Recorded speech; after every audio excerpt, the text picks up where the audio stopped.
هذا أول فرع للبيك في جدة. هلا بالأكيلة، معكم حميزة. اليوم مكملين معاكم في سلسلة وين أفضل مطعم بروست. لكن دقيقة، هالمرة في جدة، عروس البحر الأحمر، وأول مطعم معانا البيك. طبعا لازم تخدم نفسك في نفسك عند البيك، طلبك تستلمه بنفسك. رقمنا 135، بأقل من 10 دقائق قالوا الرقم حقكم جاء. استلم الطلب، حيكون سريع ولا لا؟ تعالوا نشوف. وهذا الطلب أقل من دقيقة الطلب جاء. طلبنا واحد بروست واحد مويه. تعالوا نذوق ونجرب. صحن البروست حقنا جاء معاه 2 ثوم وواحد منديل معطر بس، ما جاء معاه كاتشب، ما جاء معاه أي شيء ثاني. ونبدأ بأول حاجة الرجل، شوفوا كيف. تعالوا نجرب الثوم مع البطاطس المميزة حقتهم، شوفوا كيف.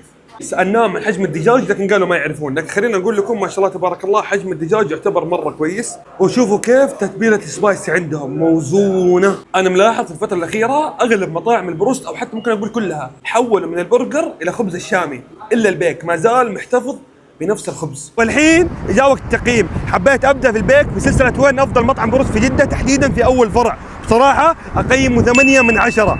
الخدمة كانت ممتازة. اخدم نفسك بنفسك، متعودين عليها من زمان. اكتبوا لي وين أفضل مطعم بروست في جدة. كان معكم حميزة، نشوفكم في تجارب جديدة. يلا تعالوا ندور أكل.